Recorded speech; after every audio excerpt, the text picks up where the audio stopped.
नमस्कार। कार्यक्रम श्रोतासँग सांसदमा यहाँलाई स्वागत छ। म रमेश ढुङ्गेल। तपाईले यो कार्यक्रम इमेज एफएम 979 र इमेज न्यूज एफएम 103.6 सँगै पश्चिमाञ्चलको लोकप्रिय FM radio Shaligram 100.6 megahertz Kusma पर्वत र रेडियो हाम्रो पाइला एफएम 91.6 जाजरकोटबाट पनि सुनिरहनु भएको छ।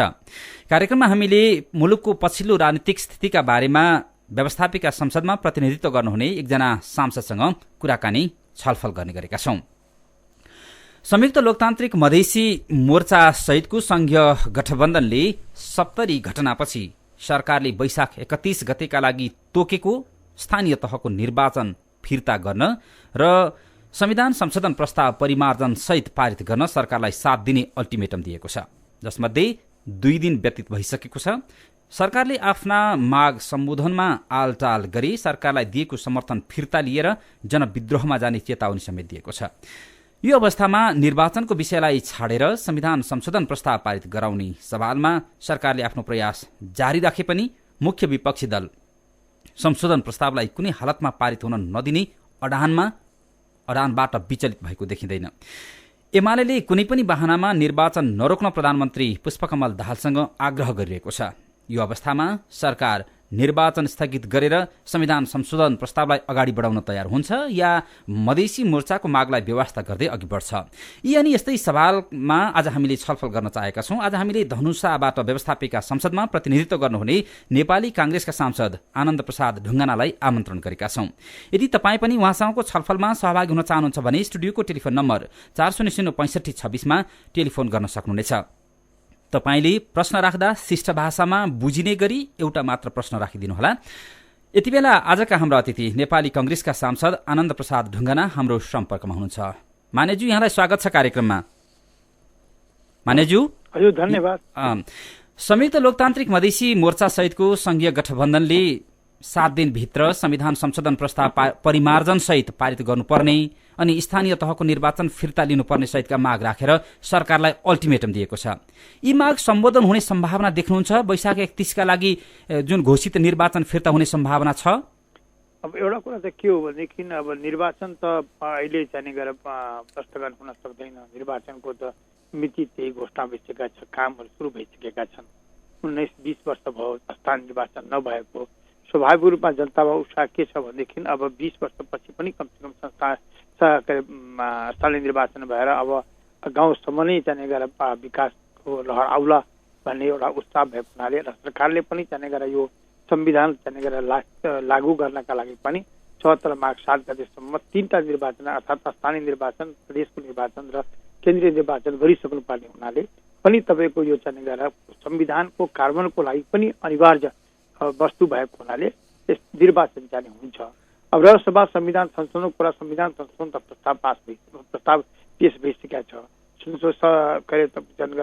परिमार्जनका लागि अर्थात् संशोधनका मिति पनि समाप्त भइसकेका छन्।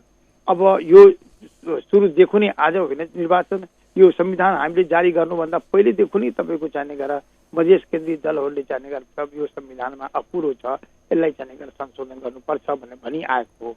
हामीले पनि यो संविधान भनेको महाभारत रामायण होइन, जनताले चाहेका अवस्थामा संविधानमा संशोधन हुन सक्छ। संसारमा जहाँ पनि तपाईँको संविधानहरू संशोधन भएका छन्, हामीले एउटा पहिलो संशोधन पनि पुरा गरिसकेका छौँ। अर्को संशोधन पनि जाने गरेर मधेसलाई जाने गरेर एड्रेस गरेर अर्थात् उनीहरूलाई पनि यो संविधानमा समावेश गराएर अनि फेरि जाने गरेर जाने भन्ने जाने गरेर हाम्रो पहिलेदेखि भनाइ पनि हो। हामी मात्र होइन, एमालेको सरकार भएको बेलामा पनि प्रधानमन्त्री खलगोडीजीले तपाईँको चाहिँ चिठी पत्र लेखेर नै चाहिँ गरेर तपाईँको समस्याको बारेमा म छलफल गर्न तयार छु भन्नुको अर्थ उनीहरूको समस्या उहाँलाई पनि थाहा रहेछ। थाहा छैन भन्ने कुराबाट चाहिँ गरेर उहाँहरूले कतिकै भने पनि थाहा भएको कुरा उहाँलाई जानकारी छ। यो समस्याको हल नहुन्जेल संविधान कानुन गर्न गाह्रो हुन्छ भन्ने कुरा यो देशका प्रत्येक दलहरूलाई थाहा छ। त्यसले यो अहिले परिमार्जन सहित भनेको कुरामा चाहिँ गरेर अब परिमार्जन त संशोधनमा आएको कुराहरूलाई चाहिँ कहाँसम्म हामी समावेश गर्न सक्छौँ, कहाँसम्म हामीले छोड्न सक्छौँ, त्यो सबैलाई मिलाएर संविधान चाहिँ गरेर संशोधन भएर अगाडि बढ्न पाए यो देशलाई चाहिँ गरेर निकास निक्लने। माग पुरा नभएदेखि मोर्चाले सरकारलाई दिँदै आएको समर्थन फिर्ता लिने भनेको छ। यो अवस्थामा सरकार अप्ठ्यारोमा पर्ने स्थिति रहन्छ कि रहँदैन? भने के हो भने नि अब फिर्ता लिन्छु भनेर उहाँहरूले चाहिँ अल्टिमेटम दिएको हो होइन भन्ने कुरा होइन। तर के हो भनेदेखि नि उहाँहरूले पनि बुझ्नु सक्नुपर्छ के भनेदेखि यो देशमा अहिले तरल अवस्था छ। अहिलेको अवस्था भनेको चाहिँ सकस अवस्था पनि हो, तरल अवस्था पनि हो, कठिन पनि छ। अब यस्तो कठिनको बेलामा चाहिँ गएर देशलाई झन् निकास दिनका लागि सबैले मिलेर अगाडि बढ्नुपर्ने ठाउँमा अल्टिमेटम दिएर धम्की दिएर तपाईँको चाहिँ गएर देशलाई निकास नदिने अवस्थामा पुर्याउने हो भनेदेखि त अनि त्यो गैर जिम्मेवारीपूर्ण तरिकाले कुरा गरेको हुन्छ। त्यसले जिम्मेवारी तरिकाबाट किनभने म अस्ति पनि मैले भनेको छु जहाँ पनि चार शक्ति यो देशमा छन्, एउटा नेपाली काङ्ग्रेस, एमाले, माओवादी र चाहिँ गएर मधेस केन्द्रीय दलहरू। यी चार शक्तिले चाहेको बेलामा, चार शक्ति एक ठाउँमा उभिएको बेलामा परिवर्तनहरू भएका छन्। यो 62 आन्दोलन पनि यी चार शक्तिको उपस्थिति एक ठाउँमा भएपछि परिवर्तन भएको। त्यस्तै पहिलो संविधान सभाको निर्वाचन असफल भइसकेपछि या विघटन भइसकेपछि त्यो दोस्रो संविधानको निर्वाचन गराउन पनि यी चार शक्ति एक ठाउँमा उभिएपछि अध्यादेश जारी गराएर भए पनि दोस्रो संविधान सभाको निर्वाचन गराएर यो देशलाई निकास दिएका छन्, संविधान जारी गरेका छन्। अहिले पनि यो चार शक्ति एक ठाउँमा हुनुपर्छ। कुनै पनि शक्तिले एक अर्कालाई चाहिँ मिनिमाइज गरेर या चाहिँ धम्की दिएर या चाहिँ अल्टिमेटम दिएर अगाडि बढ्छु भनेर खोज्छ भने देशले निकास पाउँदैन। मान्यज्यू, 70 घटनाले मोर्चामा बार्गेनिङ पावर बढ्यो भन्ने चर्चा पनि छ, यहाँलाई त्यस्तो लाग्छ? होइन, बार्गेनिङ पावर भन्दा पनि के बुझ्नु पर्यो भनेदेखि हामीले सुरुदेखि नै उहाँहरूले आफ्नो कुरा राख्दै आउनु भएको हो। अब त्यो चाहिँ अब 70 घटनाबाटै बार्गेनिङ पावर बढेको भन्नुभन्दा पनि हामी के भन्न सक्छौँ भने उहाँहरूको धारणा सुरुदेखि भएको हुनाले त्यसलाई हामीले कसरी म्यानेज गर्ने हो त्यो हामीले गर्छौँ भनेर भनेको हुनाले त्यो दिशातर्फ जानुपर्छ। अब अलिकति 70 घटनाको कुरा गरौँ। 70मा जुन किसिमको घटना भयो यो घटनाप्रति यहाँको पार्टी कांग्रेसले कसरी समीक्षा गर्यो? कमजोरी पक्ष पहिचान गर्न भ्याएको छ कांग्रेसले? होइन, यसो भने त्यो त दुःखद घटना हो।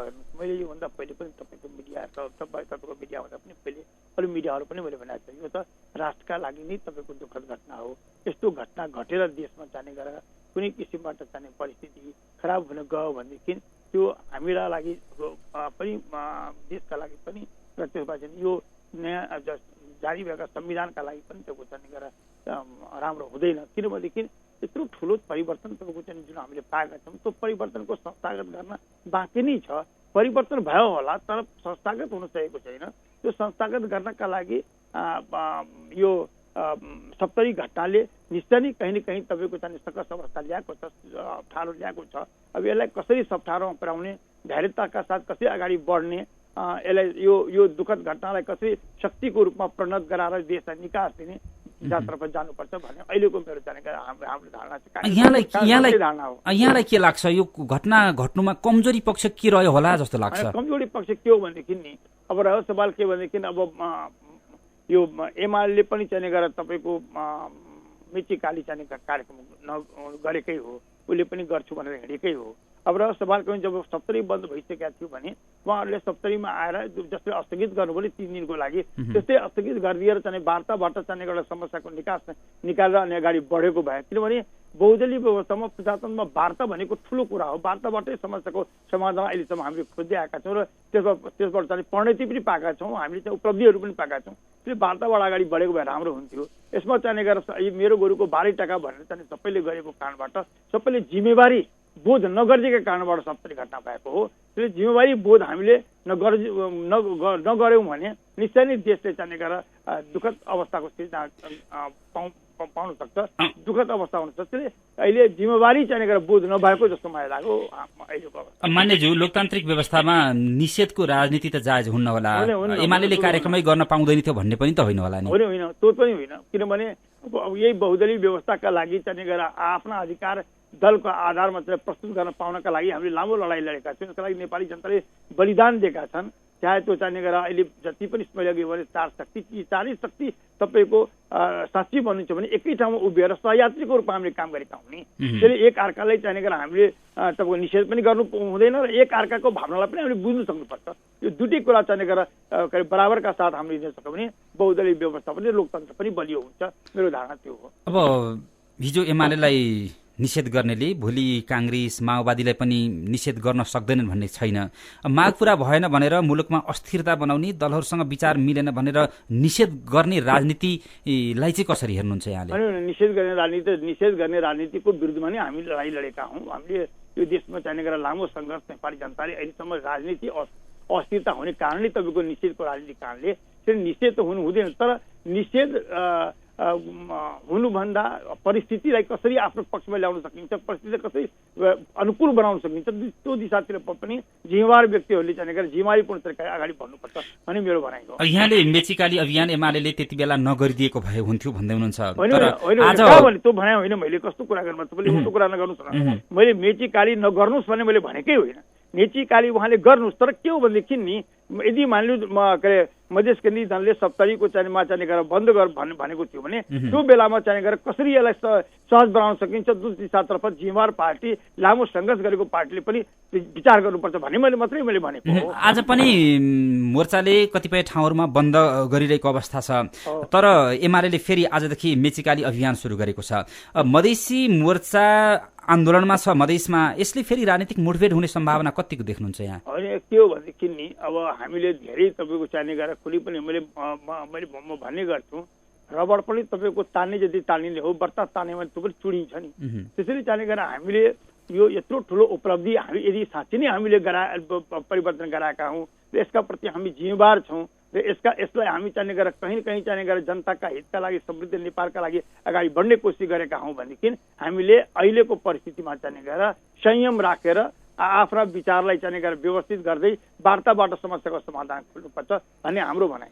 अब सप्तरी घटनामा पार्टी नेतृत्वको सामूहिक हत्या गर्ने सुनियोजित प्रयास भएको थियो भनेर एमाले घटनाको समीक्षा गरेको छ, अनि कांग्रेस माओवादी र मधेसी मोर्चा सम्मिलित सरकार नै यसमा संलग्न रह्यो भनेर भनिरहेको छ। यसलाई के भन्नुहुन्छ नि? त्यो त यस्तो हो नि, त्यो तपाईँको चाहिने गरेर उहाँहरूले त्यसरी भन्न मिल्दैन। यदि नेपाली कांग्रेस र चाहिने गएर तपाईँको चाहिने गरेर माओवादी जो अहिले सरकारमा छ त्यसले नै चाहेको भए त तपाईँको चाहिँ सरकारले गोली चलाओ भनेर किन भन्थ्यो मान्छेले? किन सरकारले त जिम्मेवारीपूर्ण तरिकाबाट चाहिने गरेर सुरक्षा दियो होला, त्यसै कारणले चाहिने गरेर त्यो चाहिँ 70मा त्यो घटना हुन गयो। अब यसरी चाहिने गरेर गलत किसिमबाट चाहिने गरेर मोड दिनु पनि राम्रो होइन के। हाम्रो भनाइ के भनेदेखि सत्य कुरालाई सत्य ठाउँमा राख्नु पर्यो। अब असत्य कुरालाई चाहिने गरेर जसो भनेर चाहिने गरेर सत्य बनाउनु खोज्नु पनि राम्रो कुरा हुँदैन। उहाँहरूलाई थाहा छ एमालेका मित्रहरूलाई कि नेपाली कांग्रेस र माओवादी तपाईँको चाहिने गरेर इमान्दारीपूर्वक हाम्रो गृहमन्त्रीले इमान्दारीपूर्वक भन्नुभएको छ कि मैले सुरक्षा त दिनै पर्थ्यो नि भनेर भन्नुभएको छ। त्यसैले यो कुराहरूलाई भनेर देशलाई चाहिने गरेर गलत समाचार सम्प्रेषण गर्नु पनि राम्रो कुरा होइन भन्ने मलाई लाग्छ। अब सप्तरी घटनापछि मधेस आन्दोलित अवस्थामै छ। मधेसी मोर्चाले नेपाल बन्दसम्मको कार्यक्रम गरेको छ, सार्वजनिक गरेको छ।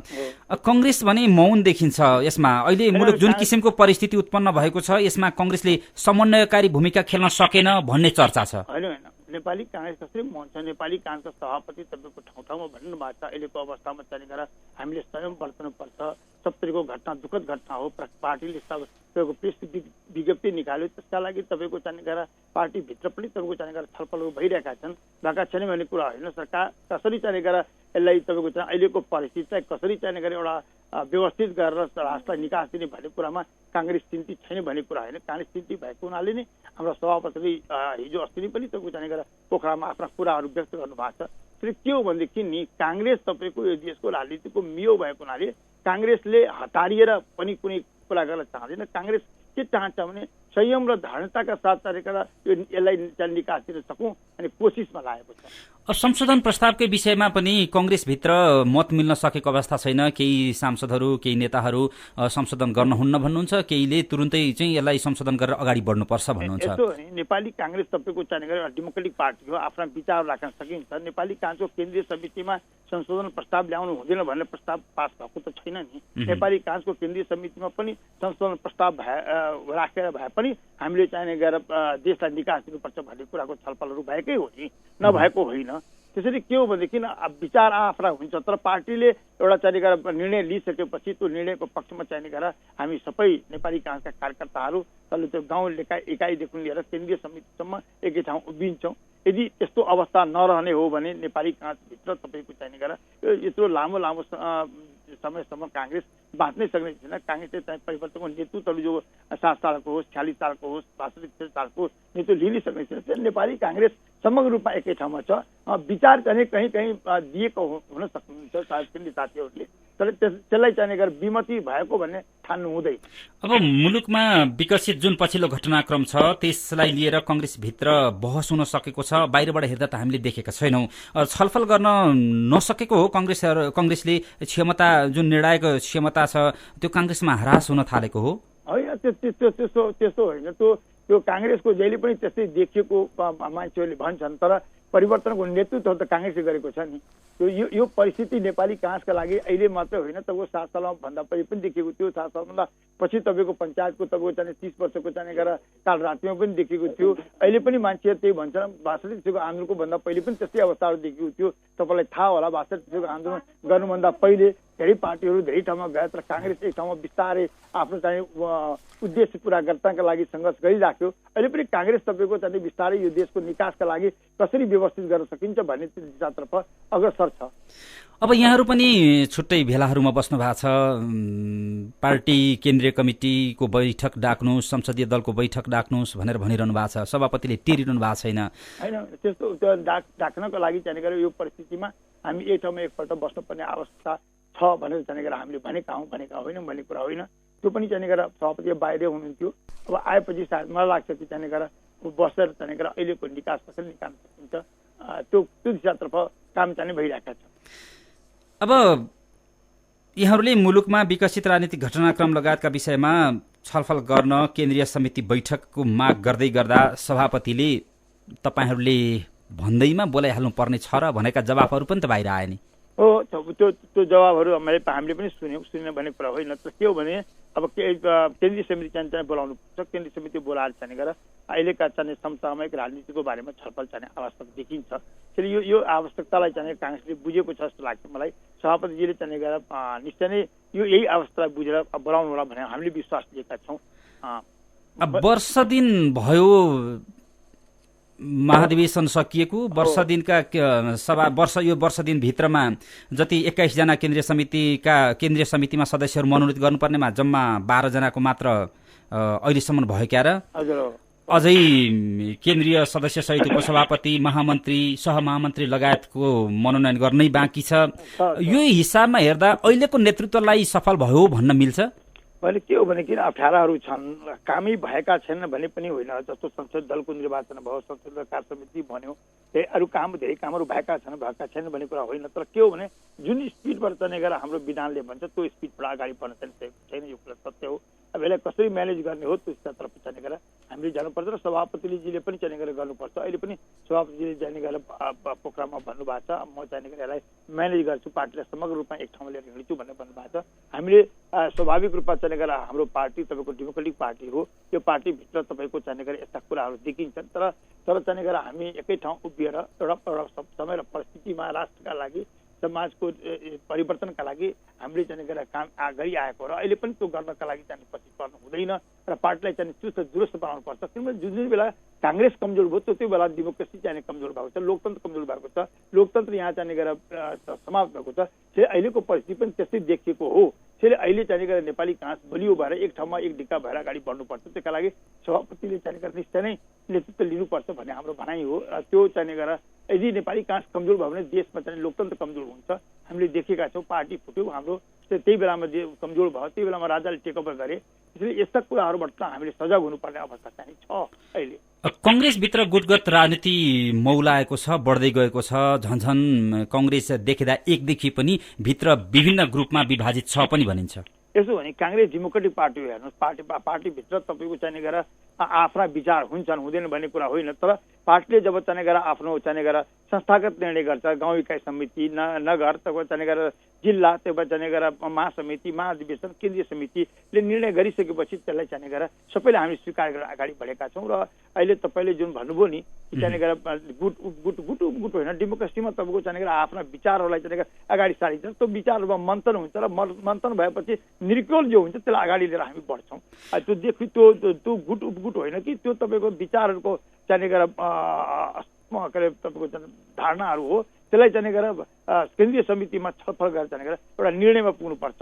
यसलाई तपाईँको चाहिँ गरेर अन्यथा मान्नु हुँदैन डेमोक्रेसीमा।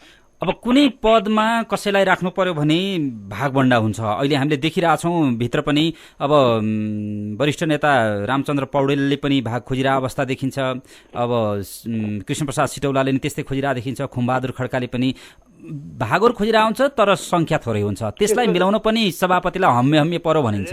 यस्तो भागभण्डा होइन, यसलाई कति भागभण्डा भन्छन्, म त भन्छु शक्ति सन्तुलन हो।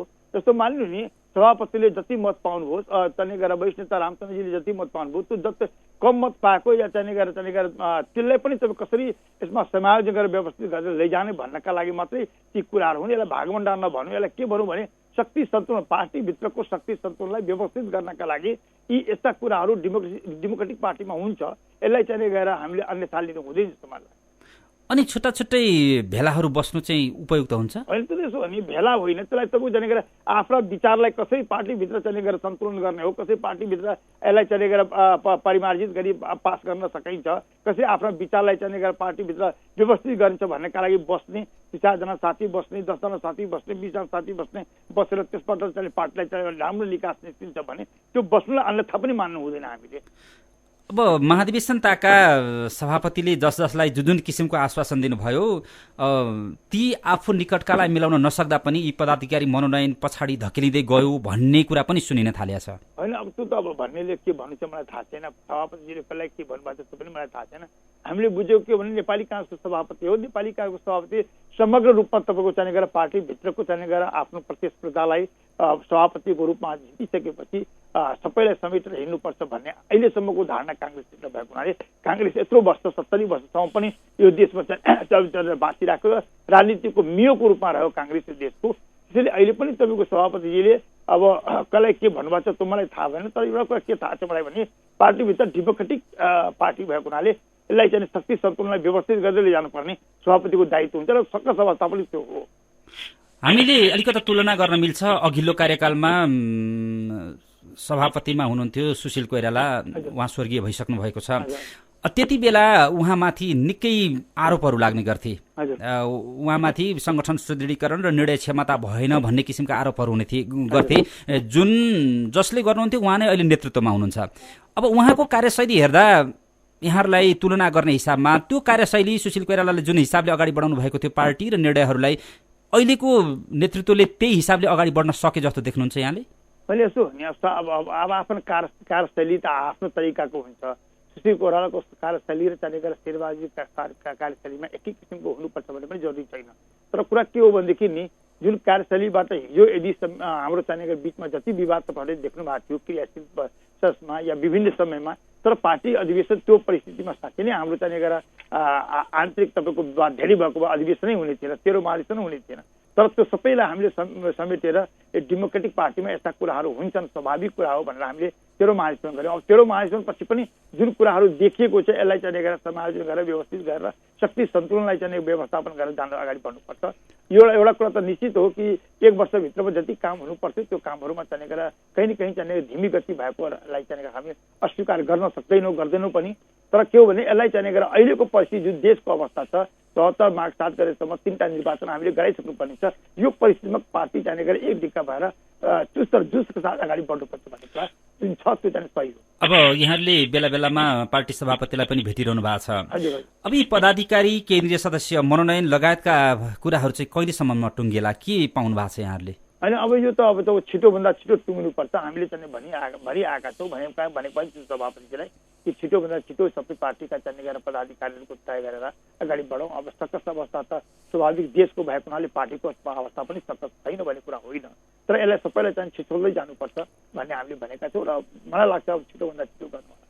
हामी इमेज एफएम 97.9 र इमेज न्यूज एफएम 103.6 सँगै पश्चिमाञ्चलको लोकप्रिय FM radio Shaligram 100.6 megahertz Kusma पर्वत र रेडियो हाम्रो पाइला एफएम 91.6 जाजरकोटबाट पनि बोलिरहेका छौं।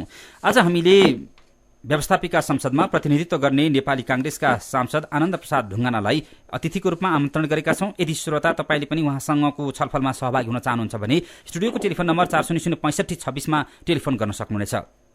तपाईले प्रश्न राख्दा शिष्ट भाषामा बुझिने गरी एउटा मात्रै प्रश्न राखिदिनु होला, कसैलाई लान्छना लगाउने किसिमका शब्दहरू प्रयोग नगरिदिनु होला। यति बेला आजका हाम्रा अतिथि नेपाली कांग्रेसका सांसदसँग प्रश्नका लागि कोही श्रोता आउँदै हुनुहुन्छ। को बोल्दै हुनुहुन्छ, कहाँबाट? हेलो, को बोल्दै हुनुहुन्छ?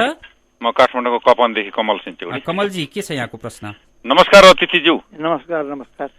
अब पार्टी भित्र गुटबन्दी नै होइन, यो चाहिँ हामीले चाहिँ विभिन्न रूपमा सल्लाह पो गरेको भन्नुभयो होइन, तर प्रत्यक्ष रूपमा त जुनसुकै तपाईँको पार्टीमा मात्रै होइन, जुनसुकै पार्टीमा पनि जस्तो भागबण्डाको राजनीतिक त प्रत्यक्ष रूपमा नेपाली जनताले देखिरहेको छ नि। तपाईँले यसमा चाहिँ ढाँट्नुपर्ने आवश्यकता चाहिँ किन पर्यो होला? मैले ढाँटेकै होइन। मेरो पार्टी भनेको डेमोक्रेटिक पार्टी हो। तपाईँले यो कुरा बुझ्नुपर्छ। डेमोक्रेटिक पार्टीमा आफ्ना विचार हुन्छन् र आफ्ना विचार आधारमा तपाईँको चाहिने गरेर मनमिल्ने मान्छेहरू बसेर एक ठाउँमा छलफल गर्न सक्छन्। यसलाई तपाईँको चाहिने गरेर गर्नै हुँदैन भन्ने कुरा होइन। किनभने डेमोक्रेटिक पार्टी भनेको स्वाभाविक रूपमा तपाईँको चाहिने गरेर आफ्ना विचारहरूको भिन्नताका आधारमा बनेको पार्टी हो र यसभित्र तपाईँको जुन विचारहरू अगाडि बढ्छ त्यो विचारलाई चाहिने गरेर छलफल गरेर निर्कलमा पुगेपछि एक ठाउँमा त्यसलाई चाहिने गरेर हामी समग्र रूपमा चाहिने गरेर हाम्रा तल्लो निकायदेखि माथिल्लो निकायसम्म सँगसँगै हिँडेका छौँ। त्यसै कारणले आजसम्म नेपाली कांग्रेस तपाईँको डेमोक्रेटिक पार्टी भएको हुनाले बाँचेको पनि छ। त्यसैले मैले लुकाएर कुरा गरेको पनि छैन, ढाँटेको पनि छैन। मैले सिर्फ के भनेको डेमोक्रेटिक पार्टीमा हुने तपाईँको गुणहरू या हुने तपाईँको चाहिने गरेर अवगुणहरू चाहिने गरेर यस किसिमले चाहिँ आउँछन्, तर त्यसलाई चाहिँ डेमोक्रेटिक पार्टीले आफ्नो म्यानेजमेन्ट व्यवस्थित गरेर जान्छ भन्ने मैले भनेको। अर्को श्रोता हुनुहुन्छ टेलिफोन सम्पर्कमा, को बोल्दै हुनुहुन्छ, कहाँबाट?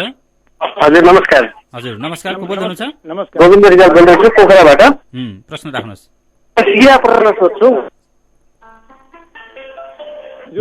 उहाँसँगको टेलिफोन सम्पर्क विच्छेद भएको छ।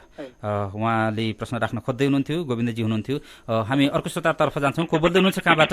म सानेपाबाट कृष्ण केसी बोलेको। कृष्णजी, प्रश्न राख्नुहोस्। सभासदज्यू नमस्कार। नमस्कार। म नेपाली कांग्रेसकै मान्छे हो, तर आज देशको जुन गति यस्तो भइरहेछ त्यो नेपाली कांग्रेसकै कारणले भएको भन्ने मैले ठम्मेको छु। तपाईँलाई कस्तो लाग्छ? अर्को कुरा, एमाले चाहिँ आफ्नो किसिमको कार्यक्रम त राख्नु पाउनुपर्छ। भोलि कांग्रेसलाई राख्नु दियो भने के हुन्छ? त्यस कारण त्यसमा खुलेर तपाईँले बोल्नु पर्दैन, त्यो यो चाहिँ कार्यक्रम गर्न पाउनुपर्छ, प्रष्ट रूपले यसरी बोल्नुपर्छ जस्तो लाग्छ मलाई। धन्यवाद। हेर्नुहोस्, मैले स्पष्ट ढङ्गबाटै बोलेको छु। डेमोक्रेसीमा तपाईँको चाहिने गरेर बहुदलीय व्यवस्थामा आफ्ना विचार राख्ने दलको चाहिने गरेर निश्चय नै चाहिने गरेर अधिकार हुन्छ। त्यो अधिकारभित्र लामो लडाइँ लडेको हुँ भनेर चाहिँ मैले भनिसकेको छु। त्यसले म प्रश्नमा के भन्न चाहन्छु भने कुनै पनि दलले या कुनै पनि विचारको चाहिँ निषेधता चाहिँ हुनु हुँदैन, तर त्यो निषेधता गर्ने व्यक्तिले पनि के बुझ्नुपर्छ या आफ्नो कार्यक्रम राख्ने व्यक्तिले पनि के बुझ्छ, देशको जुन अवस्था छ सकस अवस्था त्यसमा हामीले कसरी अगाडि बढ्नुपर्छ भन्ने कुरा अहिले विवेकपूर्ण तरिकाबाट हिँड्नुपर्छ भन्ने मात्रै मैले भनेको हुँ। मैले निषेध गर्नुपर्छ भन्ने कुरा भनेकै होइन। त्यसले यस कुराबाट तपाईँ प्रश्न हुनुहोस् कि बहुदलीय व्यवस्थाका लागि लामो लडाइँ लडेको कांग्रेस त्यसले लामो बलिदान पनि दियो, ठुलो बलिदान पनि दियो, त्यसले चाहिँ कहीँ पनि निषेधको राजनीति गरेको छैन र गर्दा पनि गर्दैन, त्यो पक्षमा उभिँदैन। लामो बलिदानी गरेको पार्टी अहिले संसदमा सबैभन्दा ठुलो दल, त्यसको नाताले यहाँ पुरानो नेता हुनुहुन्छ, मधेस क्षेत्रको सांसद पनि हुनुहुन्छ। मधेस समस्याको समाधान यहाँले के देख्नुहुन्छ? होइन, मधेस समस्याको समाधान तपाईँको एउटै कुरा के हो भनेदेखि नि, जसरी हामीले संविधान जारी गऱ्यौँ त्यो संविधानमा सबै कुरा हुँदाहुँदै पनि सीमाङ्कनको बारेमा मूल तपाईँको 4वटा चाहिने गरेर संशोधन प्रस्ताव ल्याए पनि त्यो संशोधन प्रस्तावमा अरूमा त केही पनि छैन। एउटा सीमाङ्कनको बारेमा तपाईँको चाहिने गरेर त्यसमा निश्चय नै चाहिने गरेर एउटा सकस अवस्था छ। यो सीमाङ्कन जो अहिले सरकारले दर्ता गराएको छ त्यो पनि तपाईँको राजनीति संवाद समितिमा तपाईँको चाहिने गरेर खड्गोलीजी त्यो बेलामा चाहिने गरेर एमालेको नेता हुनुहुन्थ्यो, सभापति हुनुहुन्थ्यो, उहाँले राखेको प्रस्तावलाई चाहिँ स्वीकारले समर्थन गर्नुभएको। त्यही प्रस्ताव चाहिने गरेर अहिले पास गरेर देशलाई निकास दिने हो भने पनि यसले तपाईँको कुनै ठुलो तपाईँको चाहिने गरेर यो देशलाई चाहिने गरेर हानि हुन्छ जस्तो मलाई लाग्दैन। त्यसले अहिलेको परिस्थितिमा निकास दिनका लागि सबभन्दा राम्रो अवस्था के हो भने सरकारले जुन संशोधन प्रस्ताव ल्याएको छ त्यसलाई तपाईँको परिमार्जित गरेर व्यवस्थित ढङ्गबाट अगाडि बढ्यो भने हामीले निकास दिन सक्छौँ र हामीले संघीय लोकतान्त्रिक गणतन्त्र जुन परिवर्तनको देशमा गणतन्त्र ल्यायौँ त्यसलाई चाहिँ गरेर संस्थागत गर्न सक्छौँ। अहिलेको अवस्था भनेको यही हो भने मैले बुझेँ। मधेसी मोर्चाले सरकारलाई दिएको समर्थन फिर्ता लिने चेतावनी दिएसँगै सरकारले मन्त्री परिषद विस्तार गरेको छ, जसमा राप्रपाका अध्यक्ष कमल थापालाई उपप्रधानमन्त्री दिएर सरकारमा लगिएको छ। यसलाई संविधान संशोधन प्रस्ताव पारित गराउने खेल भन्ने या सत्ता गठबन्धनलाई मजबुत बनाउने रणनीति भन्ने के कसरी बुझ्ने? यसलाई तपाईँको चाहिने गरेर सत्ता चाहिने गरेर बचाउने हो खेल हो या तपाईँको यो चाहिने गरेर तपाईँको सत्ता के अरे संशोधन गर्ने हो। यो कुरा के हो भनेदेखि देशमा समग्र रूपमा सबैलाई चाहिँ गराएर समेटेर हिँड्न सकिएन भनेदेखि संविधान चाहिँ कार्यान्वयन गर्न सकस भइरहेछ, अप्ठ्यारो भइरहेछ। त्यो कोसिसतिर छ। त्यसका लागि चाहिँ गएर प्रतिपक्षसँग पनि त प्रधानमन्त्री कुरा गर्नुभएको छ, हाम्रा नेताहरूले कुरा गर्नुभएको छ, हाम्रो सभापतिले पनि कुरा गर्नुभएको छ। त्यसले के भने अहिले रहेको सत्ताको गठबन्धनको नेतृत्व गर्नुभएको माओवादीका प्रचण्डजीले र हाम्रा सभापतिजीले समय समयमा औपचारिक अनौपचारिक रूपमा प्रतिपक्षसँग पनि र अरू दलहरूसँग पनि छलफल गरेर औपचारिक अनौपचारिकमा यो देशलाई निकास दिन सकौँ र चाहिँ गएर 74 सम्ममा 3टा निर्वाचन गराउन सकौँ र संविधानलाई कार्यान्वयन गर्न सकौँ भन्ने प्रयासमा यो सब कुराहरू भएका हुन्। यसलाई अन्यथा लिनुपर्छ जस्तो मलाई लाग्दैन। अहिलेको परिस्थिति हेर्दा निर्वाचन हुने सम्भावना, निर्वाचन हुन्छ नै भन्ने ग्यारेन्टी देख्नुहुन्छ? होइन, निर्वाचन त हुन्छ, किनभने निर्वाचन जनताले पनि चाहेका हुन्। जनताले चाहेको हुनाले यो निर्वाचन सरकारले घोषणा गरेको छ। यसलाई व्यवस्थापन गर्नुपर्ने सवालहरू छ, सकसहरू छन्। 70 घटनाले चाहिँ गएर निश्चय नै यसलाई आन्दोलनता देखाएको छ, गरेको छ। तर यी सबै कुरालाई चाहिँ गएर यो देशका राजनीतिक व्यक्तिहरू जसले परिवर्तनका लागि सहयात्रीका रूपमा वास्तविकमा अगाडि सरे, ती सबै शक्तिले चाहिँ गएर बुझेर चाहिँ अगाडि बढ्नुपर्छ भन्ने अहिलेको अवस्था हो। त्यसले संविधानमा यो निर्वाचन जाने हुन्छ। अब मधेस समस्या समाधान नभइकन निर्वाचन हुने स्थिति देखिँदैन मधेसको अहिलेको हालत हेर्दा। अब संशोधन प्रक्रियालाई लिएर अडान राखिरहेको छ मोर्चाले। एमाले विपक्षमा छ, उसले कुनै हालतमा पारित हुन नदिने भनिरहेको छ र उसले 2/3 पुग्न नदिने संख्या आफूसँग रहेको भनेर भनिरहेको छ। यसो भने मेरो गोरुको 12 टका भनेर कसले पनि भन्न मिल्दैन। अब सबैले चाहिँ गएर साँच्चै नै तपाईँको चाहिँ यो देशको नेपाली जनताका लागि हितका लागि हामी लामो लडाइँ लडेको हो, सङ्घर्ष गरेको हो, बलिदान दिएको हो भनेर 62को आन्दोलनलाई चाहिँ गएर हामीले परिवर्तनबाट हामीले गराएका हौँ भने हामीमा चाहिँ गएर स्वाभिमान छ भने हामी सबै एक ठाउँ उभिनै पर्छ र यो परिवर्तनलाई संस्थागत गर्नै पर्छ। यसबाट चाहिँ गएर हट्न या विमति राख्न मिल्दैन। हामी इमेज एफएम 97.9 र इमेज न्यूज एफएम 103.6 सँगै पश्चिमाञ्चलको लोकप्रिय FM radio Shaligram 100.6 megahertz Kusma पर्वत र रेडियो हाम्रो पाइला एफएम 91.6 जाजरकोटबाट पनि बोलिरहेका छौं। आज हामीले कार्यक्रममा व्यवस्थापिका संसदमा प्रतिनिधित्व गर्ने नेपाली कांग्रेसका सांसद आनन्द प्रसाद ढुङ्गानासँग कुराकानी गरिरहेका छौं। यदि श्रोता तपाईले पनि उहाँसँग आफ्ना प्रश्नहरू राख्न चाहनुहुन्छ भने स्टुडियोको टेलिफोन नम्बर 4006526 मा टेलिफोन गर्न सक्नुहुनेछ। यहाँको प्रश्न शिष्ट भाषामा हुनुपर्नेछ, बुझिने गरी आफ्ना प्रश्न राखिदिनु होला। एउटा मात्र प्रश्न राखिदिनु होला। कोही श्रोता हुनुहुन्छ टेलिफोन सम्पर्कमा? को बोल्दै हुनुहुन्छ, कहाँबाट? हजुर नमस्कार, बिपी पौडेल सिन्धुपाल्चोकबाट। बिपीजी प्रश्न राख्नुहोस्। अतिथिज्यू नमस्कार। नमस्कार। नमस्कार। तपाईहरु नेपाली कांग्रेसले एमाले सरकारको पालामा भूकम्प पीडितहरूलाई एकमुष्ट रकम दिनुपर्छ भनेर एक किसिमको ताण्डव नाचै देखाउनु भयो, संसद अवरुद्ध गर्नुभयो। तर अहिले तपाईहरुको सरकार हुँदा र तपाईकै मन परेको मान्छे चाहिँ सियो नियुक्ति हुँदाखेरि हामीले चाहिँ यो दोस्रो किस्ता तेस्रो किस्ता पाउनलाई चाहिँ एकदम गाह्रो भइरहेछ। यो गोरु ब्याउने सक्ला तर हामीले किस्ता पाउन नसक्ने भयौँ त सहजज्यू। होइन त्यो त किस्ता त तपाईँले पाउनै पर्छ। हामीले गरेकै हो सन्दर्भमा तपाईँको चाहिने गरेर हामीले एकमुष्ट सबै त भने होइनौँ, तर हामीले चाहिने गरेर कमसेकम चाहिने गरेर आधा चाहिने दिनुपर्छ पहिलोचोटिमा भनेर हामीले राखेकै हो प्रस्ताव। त्यो प्रस्तावको पक्षमा हामी अहिले पनि छौँ छैन भन्ने कुरा होइन। र सवाल के भनेदेखि विभिन्न कठिनाइका बावजुद हामी पनि मिडियाहरूबाट सुनिरहेका हुन्छौँ तपाईँहरूलाई सकस अवस्था छ, सरकारले यसका लागि चाहिँ ध्यान दिनुपर्छ। सरकारले ध्यान दिएको छैन भने त्यो दिनका लागि सरकारलाई अहिले पनि म पनि तपाईँको जस्तै आग्रह गर्छु। किनभने जुन किसिमबाट नेपाली जनताले भूकम्पबाट जुन दुःख पाए, पीडित भए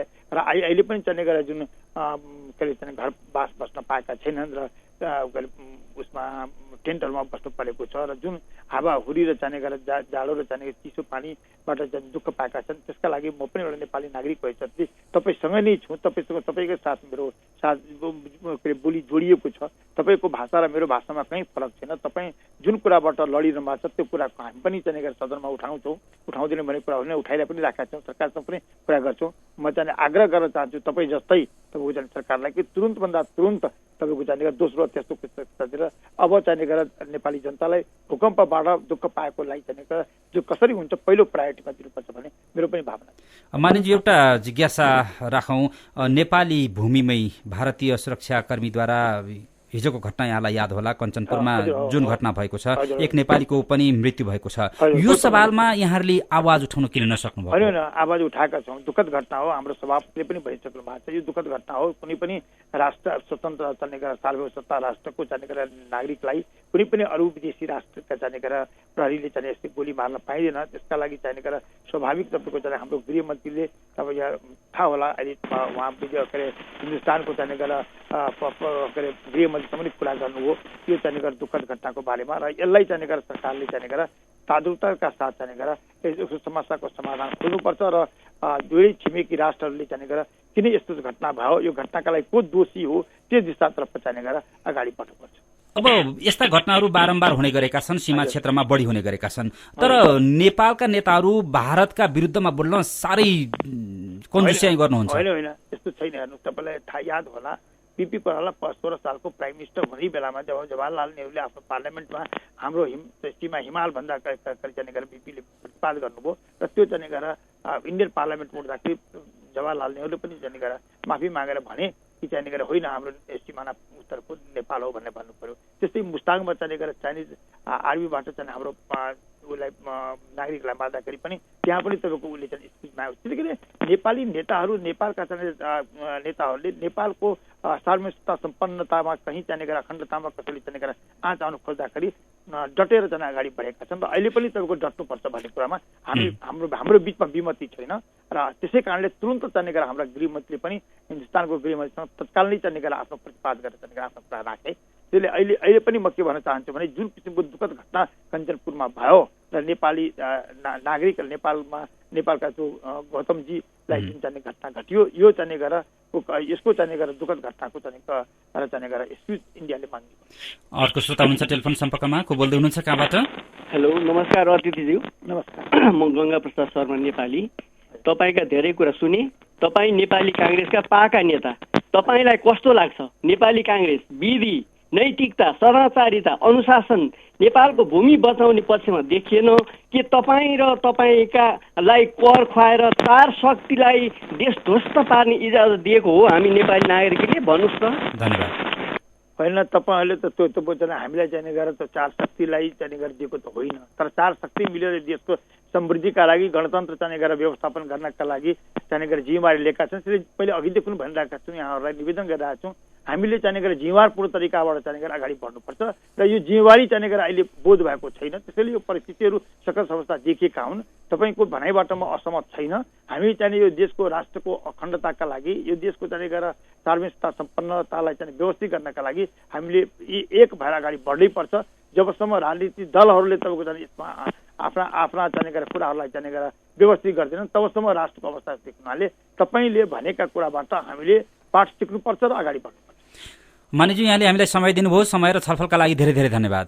मैले पनि तपाईँको मिडिया मार्फत चाहिँ आफ्ना कुरा पनि भन्न पाएँ, राष्ट्रको अवस्थाको बारेमा पनि छलफल गर्न पाएँ, तपाईँलाई पनि धन्यवाद। उहाँ हुनुहुन्थ्यो व्यवस्थापिका संसदमा प्रतिनिधित्व गर्नुहुने नेपाली कांग्रेसका सांसद आनन्द प्रसाद ढुङ्गाना। आजलाई कार्यक्रमको समय सकिएको छ। कार्यक्रम सुनेर साथ दिनुहुने श्रोता र हामीलाई टेलिफोन गर्नुहुने श्रोता आफ्नो जिज्ञासाहरू राख्नुभएको छ, उहाँलाई पनि धन्यवाद भन्दै प्रविधिमा बुकेश र अनिसलाई धन्यवाद भन्दै म रमेश ढुङ्गेल बिदा हुन्छु। इमेज एफएम सुन्दै रहनुहोला। नमस्कार।